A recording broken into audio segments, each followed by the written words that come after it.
Team India की WTC final की राह अचानक बहुत मुश्किल हो गई है। हाल ही में मिली हार के बाद सारे समीकरण बदल गए हैं, तो आज इसी पर बात करते हैं। तो सबसे बड़ा सवाल जो हम सब फैंस के दिमाग में घूम रहा है, क्या टीम इंडिया अब WTC फाइनल की रेस से बाहर हो गई है? तो जवाब है नहीं, अभी तक तो नहीं। लेकिन अब रास्ता सीधा नहीं रहा, ये समझ लीजिए, राह बहुत टेढ़ी हो गई है। चलिए इस पूरी सिचुएशन को जरा ब्रेक डाउन करते हैं। सबसे पहले ये देखते हैं कि इस हार के बाद हालात असल में हैं क्या। कोलकाता टेस्ट में जो हार मिली, उसके बाद team India WTC points table पर सीधे चौथे नंबर पर खिसक गई है। जैसा कि इस टेबल में दिख ही रहा है, ये एक बहुत बड़ा झटका है। अब आते हैं असली मुद्दे पर, यानी फाइनल में पहुंचने के गणित पर। और यहीं पर सारे आंकड़े कहानी को और भी दिलचस्प बना देते हैं। फिलहाल इंडिया का जो पॉइंट्स परसेंटेज है, यानी PCT, वो है 54.17%। तो ये वो नंबर है जहां टीम इंडिया इस वक्त खड़ी है। इस आंकड़े को जरा याद रखिएगा, क्योंकि आगे इसी पर सारी बात होगी। अब सवाल यह है कि पहुंचना कहां तक है। देखिए, पिछले साइकिल्स को देखें और एक्सपर्ट्स की माने तो फाइनल में अपनी जगह पक्की करने के लिए किसी भी टीम को करीब करीब 68% PCT चाहिए होता है। और यही है वो मैजिक नंबर, वो टारगेट जिसे टीम को अब हर हाल में छूना है। इस चार्ट को देखिए, यहां ये गैप बिल्कुल साफ नजर आ रहा है। एक तरफ है इंडिया का मौजूदा PCT और दूसरी तरफ है वो टारगेट जहां तक पहुंचना है। और ये फासला देखने में जितना बड़ा लग रहा है ना, इसे पार करना उससे भी कहीं ज्यादा मुश्किल होने वाला है।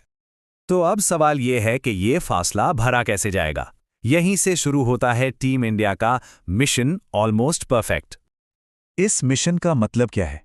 मतलब बहुत सीधा और बहुत मुश्किल है।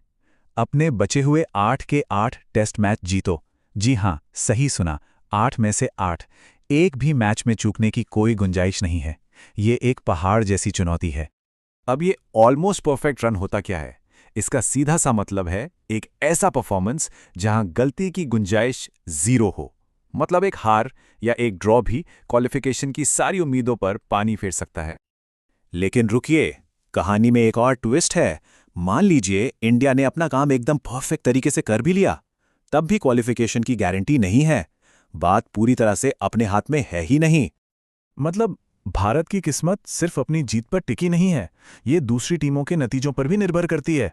खास तौर पर ऑस्ट्रेलिया और श्रीलंका जैसी टीमों के जो मैच होंगे, उनके रिजल्ट्स बहुत ज़्यादा मायने रखेंगे। सोचिए, अगर उनके नतीजे हमारे फेवर में नहीं गए तो इंडिया की सारी मेहनत बेकार हो सकती है। तो इन सारे समीकरणों को मिलाकर देखें तो आखिर में बात क्या निकल कर आती है? इसे बस एक लाइन में समझ लीजिए, कोई भी गलती, चाहे वो एक हार हो या फिर एक ड्रॉ, बहुत बहुत महंगी पड़ेगी। मार्जिन फॉर एरर जैसे कहते हैं, वो अब लगभग खत्म हो चुका है। तो फिर वही सवाल, क्या ये मुमकिन है? देखिए, अगर सिर्फ गणित के हिसाब से देखें तो हाँ, बिल्कुल मुमकिन है। लेकिन अगर हम असलियत की बात करें तो ये एक बहुत बड़ी, मतलब एक पहाड़ जैसी चुनौती है। तो अब सवाल सिर्फ एक ही बचता है, क्या टीम इंडिया ये ऑलमोस्ट परफेक्ट सफर, ये नामुमकिन सा लगने वाला सफर पूरा कर पाएगी? खैर, इसका जवाब तो अब हमें आने वाला वक्त ही बताएगा।